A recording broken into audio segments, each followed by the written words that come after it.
Most people have got a few plastic stacker chairs at their place.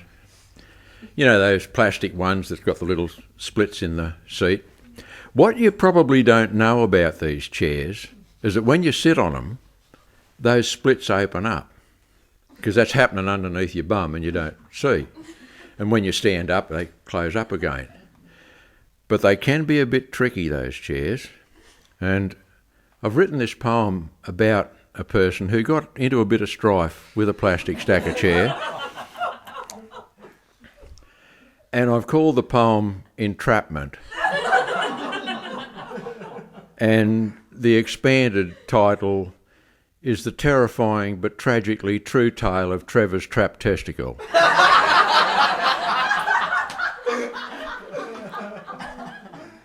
Trevor's on a mission to Consumer Affairs, trying to get a total ban on plastic stacker chairs.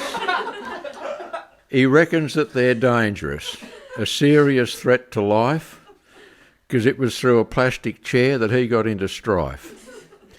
It was at the Tamworth Festival, a concert in the park. Trev and Ken were there with gear to last them until dark. An esky full of coldies. Trev was without a care. Stubbies, thongs and T-shirt on his plastic stacker chair. But as he stretched his legs out, his left crown jewel rolled free and dropped straight through the chair seat, a real catastrophe. But Trevor remained unaware of his dire situation until they gave the singer a big standing ovation. As Trevor came up to his feet, he gave a fearsome yell, because tethered to his testicle, the chair came up as well. He grabbed the chair with both hands as they crashed back to the ground, but the errant family jewel was firmly stuck, he quickly found.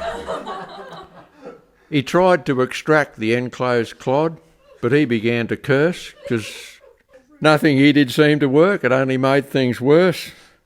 Trev's mate Ken was laughing, fit to go right off his brain. Ken's tears were from laughter, but Trevor's were from pain. Ken produced a Stanley knife, and Trevor's mouth went dry. He said, "I'll only cut the chair," but Trevor wouldn't let him try. Well, Ken climbed underneath the chair and tried to poke things through. It's times like this you find out what your mates will really do. They pulled and poked and prodded, but all efforts were in vain. Trevor's nut was red and raw and giving heaps of pain. All this unwanted attention was no good, you realise. Trevor's tortured testicle swelled up to twice its size. Well, the word spread quickly through the park about the situation, and people tried to get a glimpse of Trev's threatened castration. Mums and dads and kids and dogs of every shape and age. Trev got more attention than the singer on the stage. Little kids were pointing, dogs were trying to have a smell, and Trevor, trying to cover up, said, "Go to bloody hell!" "Poor bloke needs an ice pack," was the only good advice. They sat Trev over his esky with his agate and the ice.